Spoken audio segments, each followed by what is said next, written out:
Hey everybody, Chaz Molder, Mayor of the City of Columbia. So excited today for our virtual town hall number 8.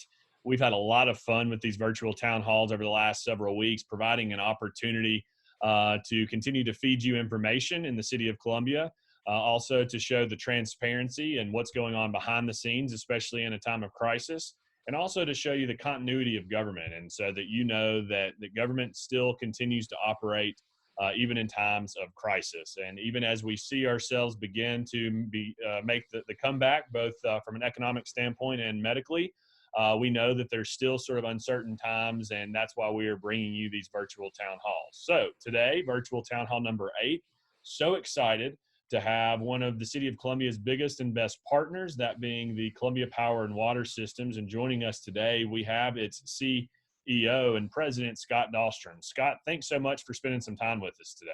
Well, Mayor, thank you for inviting me. I appreciate it very much. Looking forward to talking with you.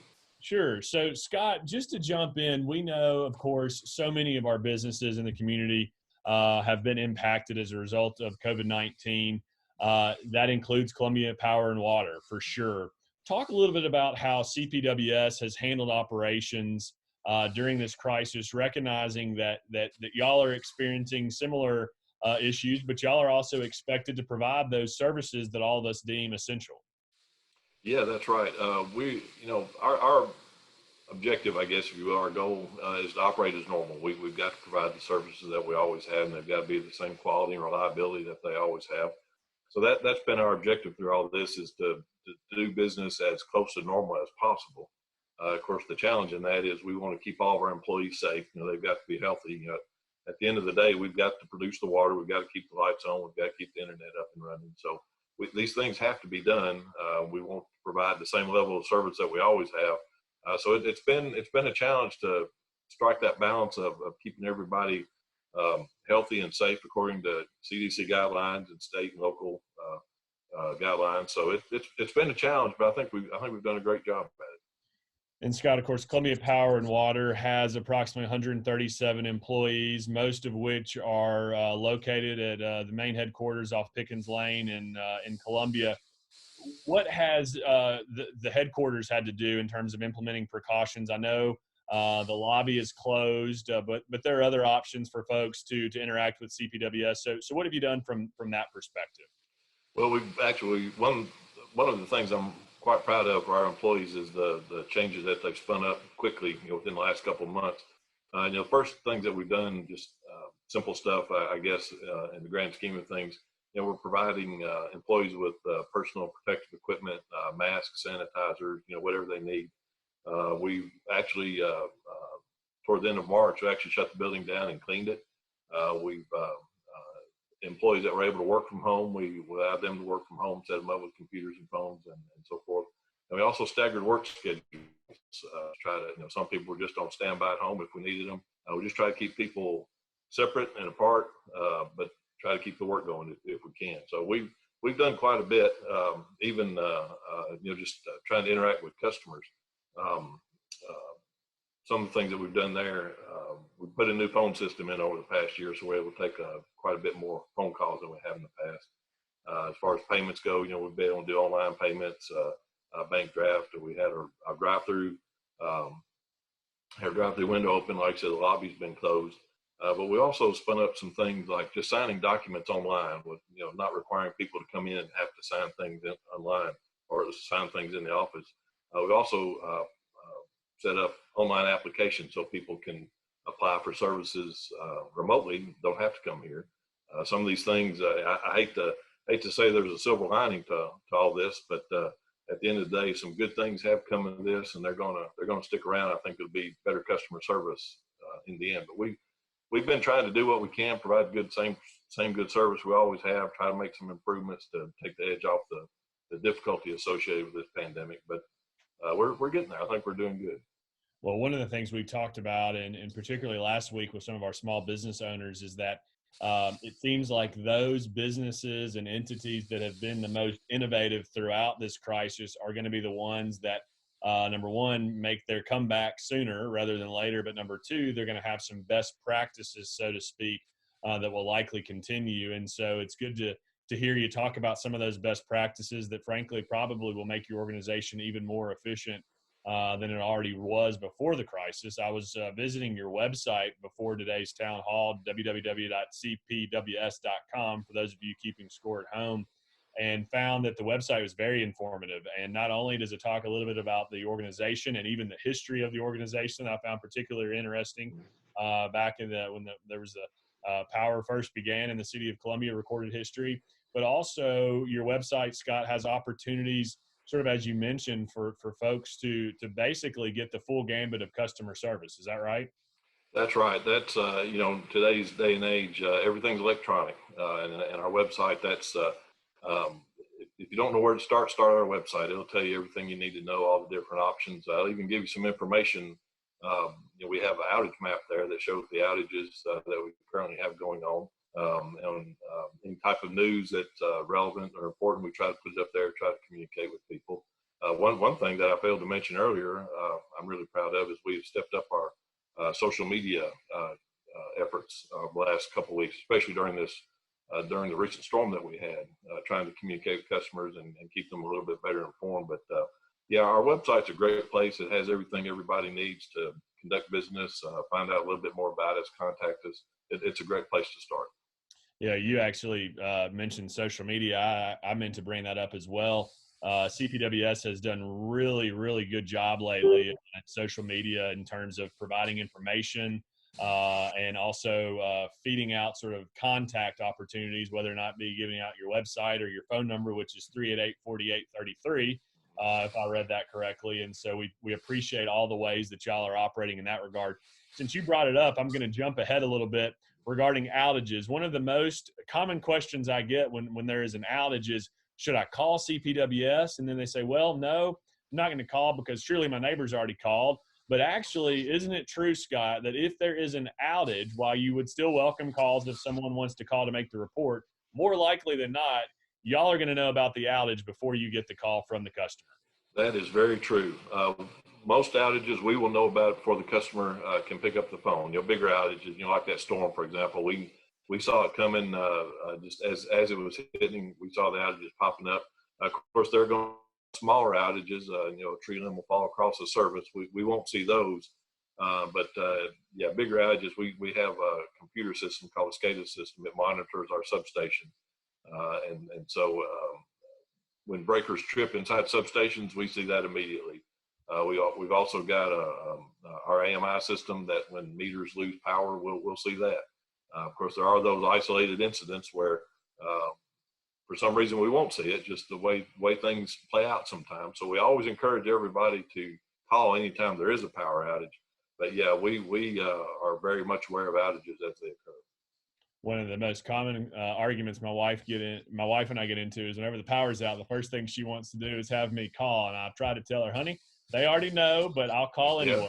So there's even a map on the CPWS website that you can look on the map to see if there are outages and where those outages are. Before we go deeper into the storms of late, let me jump back real quick on the COVID-19, because we do know that the lobby is still closed. Are there any plans yet regarding the reopening, or is it still a little bit too soon to make that determination? Well, what we're doing is we're trying to use the month of May to kind of go back to normal operations, if you will. The plan is to open the lobby May 18th, and we're going to try to maintain social distancing and keep restrict the number of people allowed in the lobby, just keep people spread out, and try to follow the guidelines that are still active. But that's the plan, is open up on the 18th and then just spend the month trying to get close to back to normal as we were. So May 18th, you heard it here first. The lobby at CPWS will be reopened. But in the meantime, as you mentioned, your drive-through has remained open throughout this, correct? The drive-through has remained open throughout this, and we've had several people take advantage of it. That's great. Also want to encourage people, if they would like to use online payments or pay by credit card, pay by phone, we can set up bank drafts. There are many options. If you want to come in the office, that's great, but just want people to know that there are many options to interact with us. Don't have to come in the office if you don't want to.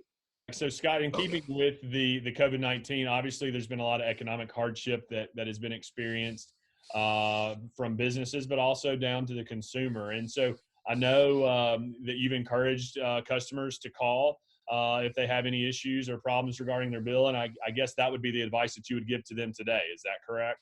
That's right. If anybody's having difficulty paying their bill, please give us a call. We are trying to be sensitive and make whatever arrangements work for the customer. We have people that struggle on a regular basis, and there are agencies in town that help out with that. Just the main message is, if you have trouble, give us a call. We understand the difficulty, and we don't want to be a source of more difficulty. Yeah, I know Scott, we've worked together with a lot of customers that have contacted me for help, and one thing that I remain impressed with is the fact that there are those organizations in town that exist for a primary purpose of helping those who need to pay bills, particularly utility bills. And in addition to those organizations, I've been very impressed with the way your organization has been able to handle on a case-by-case basis, of course. And one of the best piece of advice that you gave some time ago was it's better to get ahead of it than it is to fall behind. And I think that's sort of the takeaway today is it never hurts to call, even if it's early on. That's right. Call anytime. We're here to serve the community. I appreciated your opening comments about the partnership that we have. I think we have a great relationship. I really enjoy that. I appreciate that about the City of Columbia and Columbia Power and Water. But at the end of the day, we're here to serve. We have the same job, and we want people to have our services, and we want them to be reliable and have them enjoy our services as much as possible. So we want to work with people, and we do. Just give us a call. We'll help out as best we can. And again, that phone number, 388-4833, for those who may want to call regarding a bill issue or any issue. Scott, talking about the partnership that we enjoy, we know this last week to 10 days, the City of Columbia, like many in Middle Tennessee, suffered very extensive storm damage, primarily based upon wind. And of course, we had our Public Works Department out in full force from the outset, as well as our first responders, who are all very busy working long hours. But in addition to those entities, your organization was also stretched pretty thin. I actually live a couple doors down from one of your employees, and he was getting in late and leaving early and working hard, all for the sake of trying to get folks their power back on. As I understand, at one point we had more people without power since perhaps going back to the ice storm in the early 90s. Talk a little bit about the storm damage and the outages and what y'all been able to do as an organization since. Okay, yeah, that storm, it was a very strong storm, and as you said, I've been hearing many people compare it to the ice storm of 1994. That was a very strong storm, and so was this one. I mentioned our outage map earlier. As soon as the wind started blowing, my lights started blinking, and I looked at that outage map, and I knew that we were going to have some serious trouble. We had early on, we had about 20,000 customers out at one time. That's about 2/3 of our system, and you could just see it affected all the parts of our system. The wind just came through and did significant number of damage to our system. Trees blow down, that type of thing. So we could tell early on. I think early estimates were about 20 poles we had broken. So we started calling in crews we actually called in 2 contract crews. We had a crew come in from Sweetwater, Tennessee, a crew from Mount Pleasant, and a crew from Lawrenceburg. We effectively doubled the amount of linemen that we had with just within 24 hours, 48 hours, something like that. And by the end of the storm, we had replaced a total of 41 poles. And just to put that in perspective, my rule of thumb has been an easy pole that's easy to change out takes 2 or 3 hours at least. We had one crew up in Spring Hill. They spent all night changing out 2 poles. They got up there. I won't say it was about 10 o'clock, and I think they finished it up after sunrise. So it took quite a bit of time to get things put back together. We had crews working all hours of the day and night, and they were putting in easily 12 to 18-hour shifts. One thing, I really want to give a little bit of praise to employees here. It was a lot of hard work, a lot of long hours, and I never heard the first person complain. In fact, I guess we got the last customers on about midnight Thursday night, I think it was. And when everyone went home, I was just really impressed. Everybody was as had as positive an attitude and as happy as could be, considering how hard they've been working in long hours. So I'm just really impressed with the attitude and the dedication of CPWS employees. I just want to brag on everybody there a little bit. Well, there's no question that those employees deserve to be bragged on for sure.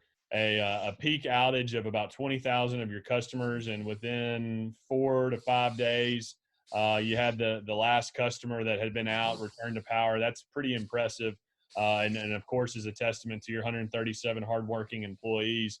It's also interesting to hear that y'all had some support come in. I know that CPWS in the past has sent skilled linemen down to Florida during hurricane damage.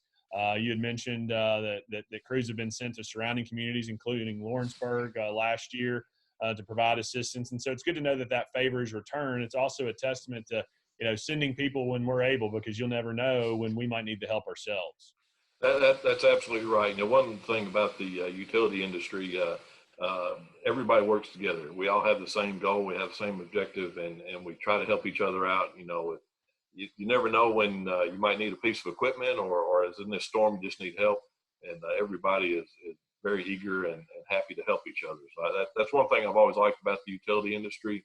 It's an industry, we take care of the community, we take care of each other, and we all do the same thing.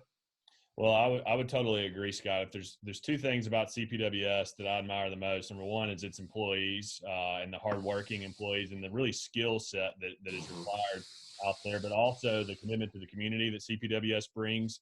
Y'all are a community service oriented company, not just in terms of financial investments and sponsorships, but also your employees get their hands dirty and get to work and get involved with other organizations in Columbia and Murray County. And so on behalf of all of us at the City of Columbia, we say thank you to your organization and to all of your dedicated and hardworking employees.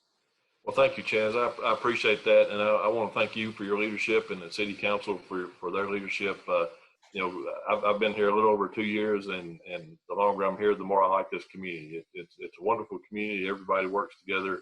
I'm very proud to be part of it.